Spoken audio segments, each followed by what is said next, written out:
Fala galera, tudo bem? Aqui com vocês é o professor Rafael Carlos, de Sociologia, da plataforma Gonçalves Dias. E nessa aula de hoje, a gente vai falar do seguinte assunto: o que é identidade de gênero? Exatamente. É um assunto que causa muita polêmica, vez por outra, mas aqui a gente vai falar sobre os autores que trabalham nessa perspectiva e também sobre o que significa os conceitos relacionados ao gênero e à sexualidade. Então, para a gente poder organizar nosso raciocínio, vamos fazer o seguinte: aproveita que tu já está com um caderno aí, que eu sei, e pega logo aí lápis, caneta, marca-texto, para você anotar e deixar em destaque os principais informes, as dicas importantes da aula de hoje. Combinado? Então vamos lá. Essa aula está dividida em 5 tópicos. Copia para você não se perder no conteúdo.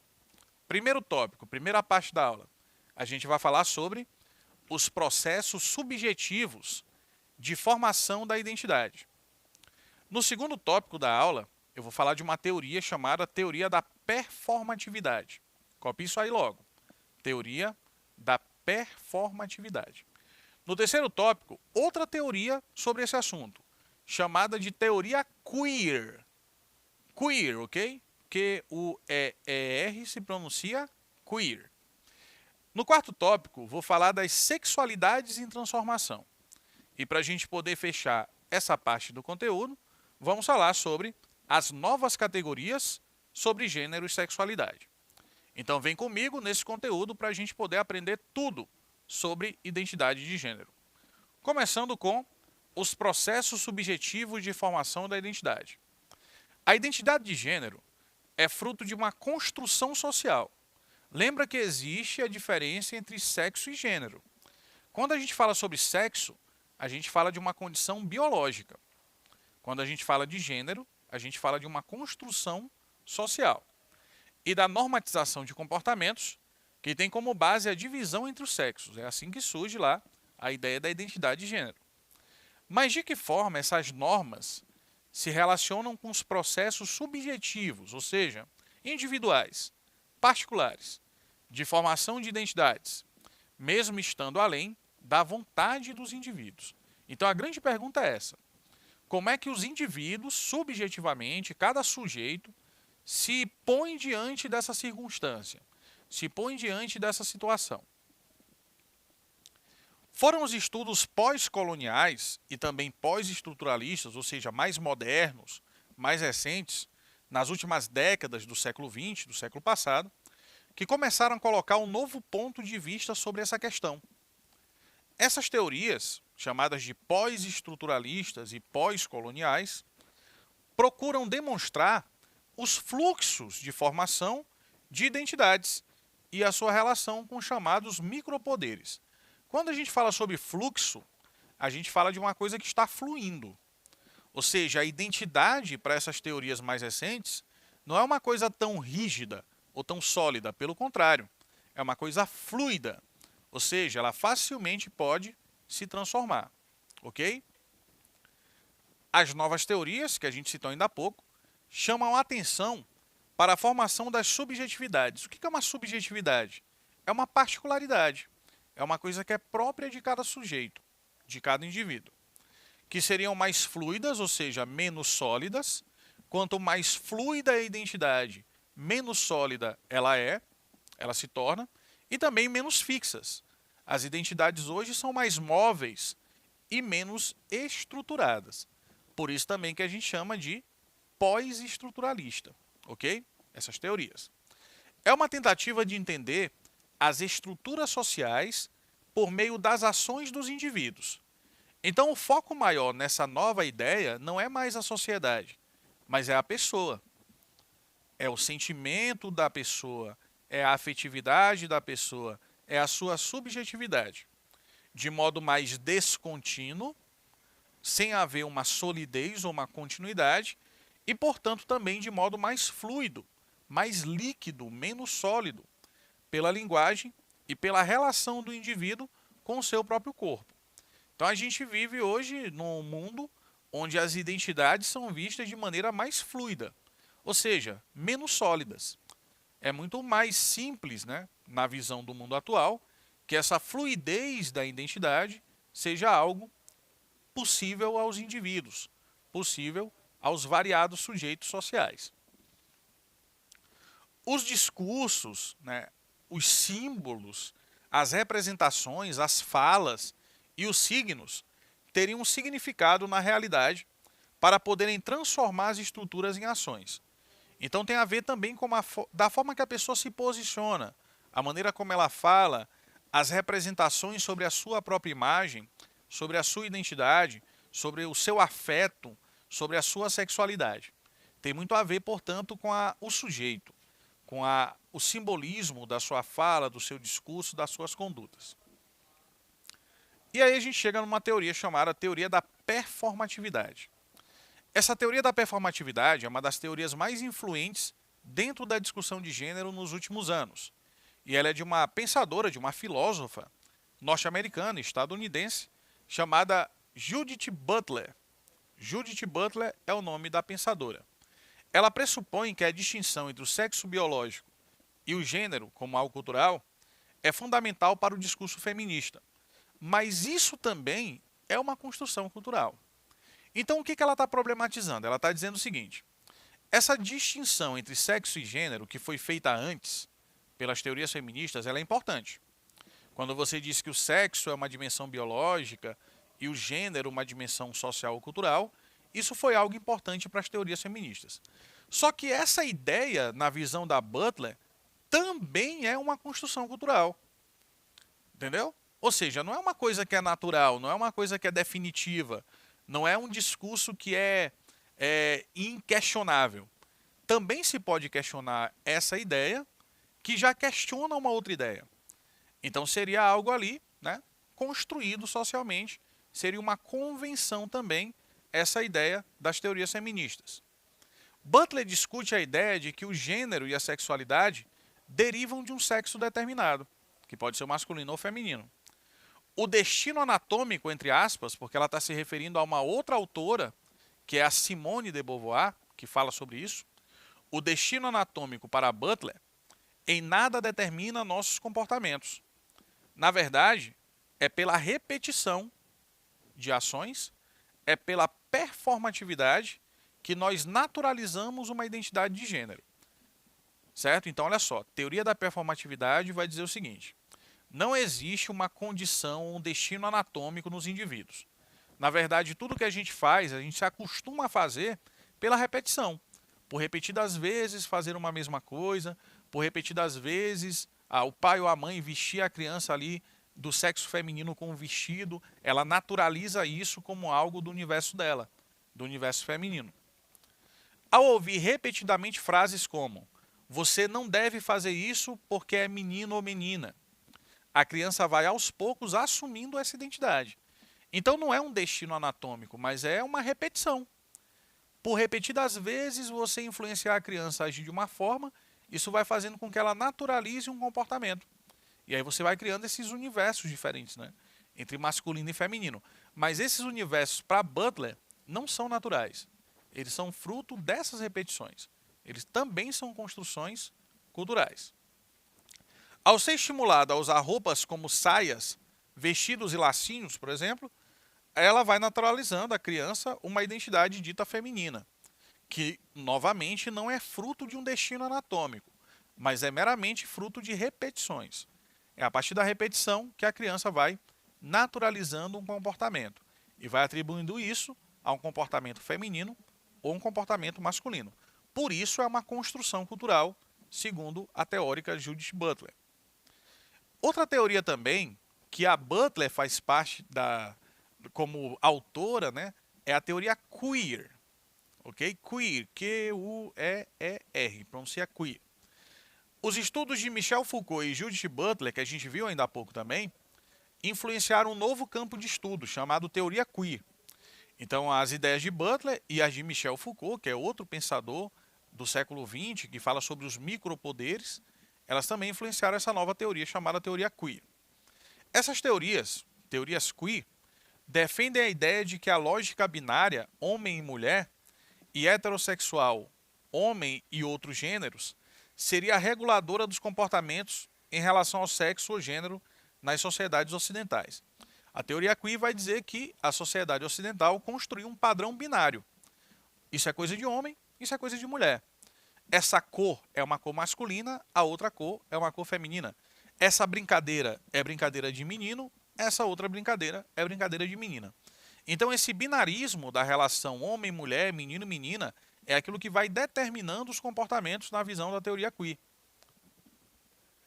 É importante atentar, segundo essa teoria, que existe uma instabilidade das relações sociais, que isso não é uma coisa estável, reguladas por esses padrões binários, que podem, são, em geral, subvertidos pelas crianças, ainda não plenamente autorreguladas em seus comportamentos.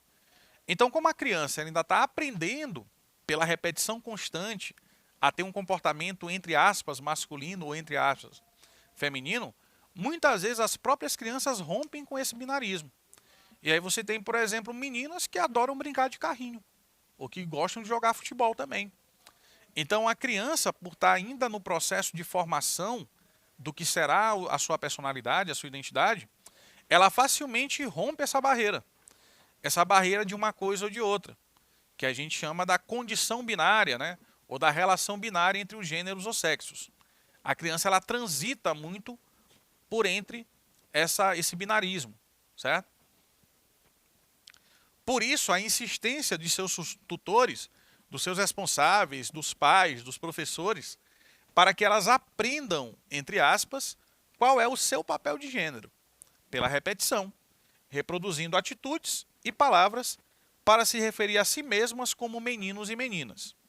Então, a gente percebe que as instituições, como a família, a escola, a religião também, a igreja, são instituições que vão moldando isso de maneira binária, né?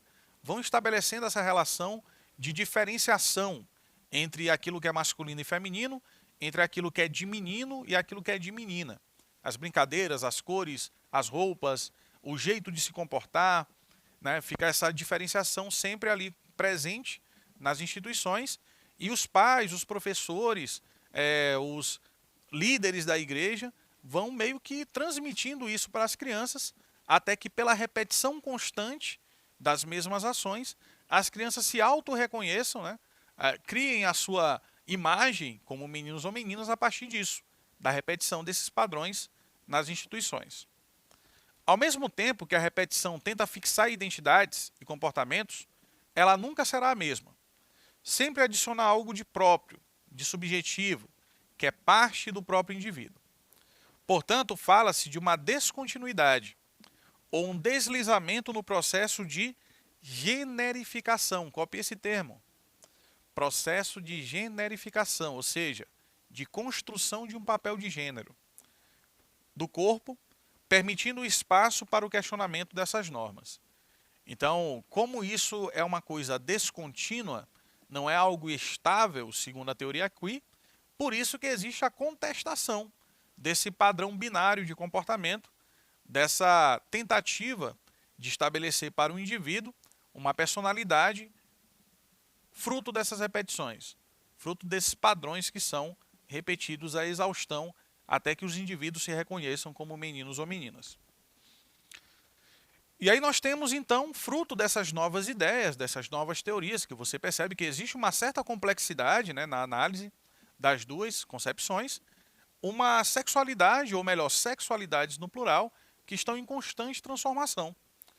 As categorias de gênero e sexualidade têm sido alvo de crescentes discussões no cenário contemporâneo. Então é muito comum você ver grupos sociais que acham que nem se deve discutir sobre isso, né? Que essa discussão é uma discussão que nem deveria existir. Já outros acham que é extremamente importante que se coloque em pauta a ideia de sexo, de sexualidade, de gênero. E aí quando isso é colocado em pauta, em discussão, as opiniões também são diferentes, as ideias são diferentes. Por isso que eu te falei que é um todo muito complexo, né? É uma discussão muito complexa, mas que precisa ser colocada também. Na lógica de classificação binária, o ser humano biológico também foi dividido em dois únicos grupos, homens e mulheres. Assim como dividiu-se masculino e feminino em gênero, dividiu-se biologicamente homens e mulheres também. Então é outra classificação binária que existe de maneira consolidada na sociedade. Seguindo o padrão binário, o corpo físico, que é o sexo biológico, foi tomado como base para constituir também, de modo binário, e excludente outros elementos da identidade humana, como as expressões de gênero, a orientação afetivo-sexual das pessoas, a identidade de gênero e os papéis sociais atribuídos a cada indivíduo. Então percebe que essa lógica do sexo biológico, do binarismo homem-mulher, quando a gente usa isso para classificar a diversidade de pessoas que existem, a gente está deixando de levar em consideração outros critérios, como por exemplo, o afeto, a orientação afetivo-sexual, a identidade de gênero, as expressões de gênero também e os papéis sociais que cabem a cada indivíduo dentro desse todo. E aí surgem novas categorias, já que a discussão está em transformação, né? Já que surgem sempre novas concepções, surgem também novas teorias nas ciências sociais sobre gênero e sexualidade.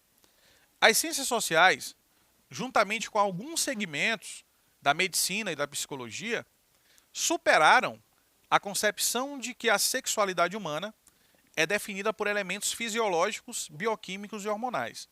Então, para ciências sociais, para psicologia, para medicina, existe algo além da mera condição biológica, da questão hormonal, fisiológica e também bioquímica. Entende-se que os componentes socioculturais, além da questão biológica, também são relevantes na definição dos papéis sociais de gênero. Então, por isso que a discussão é colocada em pauta, porque antigamente era só a biologia, né? Era só a condição ali hormonal, o aparelho reprodutor de um ou de outro, era meramente essa discussão.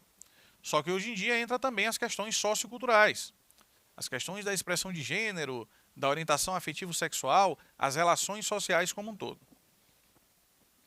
No final do século XX, o século passado, surgiu um novo campo científico, chamado estudos de gênero. Isso é uma coisa recente, tá? Isso é uma coisa ali de 30 a 40 anos no máximo, final do século XX. Por meio de novas pesquisas e das significativas contribuições de movimentos sociais de gênero, como o movimento feminista, o LGBT, por exemplo, argumenta-se que o comportamento humano não é naturalmente definido pelo nosso sexo biológico. Vou repetir para você. Essas novas pesquisas, esse novo campo de estudo que começou a se dedicar mais às questões de gênero e sexualidade no final do século XX, acabou verificando que o nosso comportamento não é naturalmente definido somente pelo sexo biológico, pelo fator fisiológico, hormonal, anatômico, mas sim também influenciado por questões culturais, por questões sociais, certo? Então, por isso que há esse incentivo, digamos assim, a que esses estudos sejam desenvolvidos e que sejam divulgados, para que se comece a perceber uma nova dimensão da existência humana que leve em consideração também esses outros fatores que durante muito tempo foram excluídos, foram deixados de lado, foram deixados de fora da discussão sobre gênero e sexualidade. Reconhece-se hoje que existem diferentes possibilidades de orientação afetivo-sexual e que em cada cultura, em diferentes momentos da história, correspondem expressões de gênero específicas. Legitimam-se ou negam-se orientações afetivo-sexuais. Atribuem-se papéis de gênero e papéis sociais específicos para seus integrantes. Então, a sociedade, isso as ideias de Foucault explicam um pouco também, vai meio que moldando o comportamento, vai disciplinando o corpo, a conduta, as ações dos indivíduos, conforme os micropoderes, conforme as relações que se estabelecem em cada modelo social, em cada época histórica também. E aí nós temos aqui no slide a diferença entre identidade de gênero, expressão de gênero, sexo biológico e orientação sexual. Quando a gente fala de identidade de gênero, a gente fala de mulher, transgênero ou homem, expressão de gênero, feminino, andrógeno ou masculino, sexo biológico, fêmea, intersexual, que é como se chamava antigamente o hermafrodita, né? Hoje é intersexual, e o macho, heterossexual, bissexual, homossexual, são exemplos de orientação sexuais. E com isso a gente encerra mais uma aula de Sociologia. Espero que tenha sido boa e proveitosa para vocês e a gente deixa o encontro marcado para a próxima videoaula. Um abraço a todos. Tchau, tchau.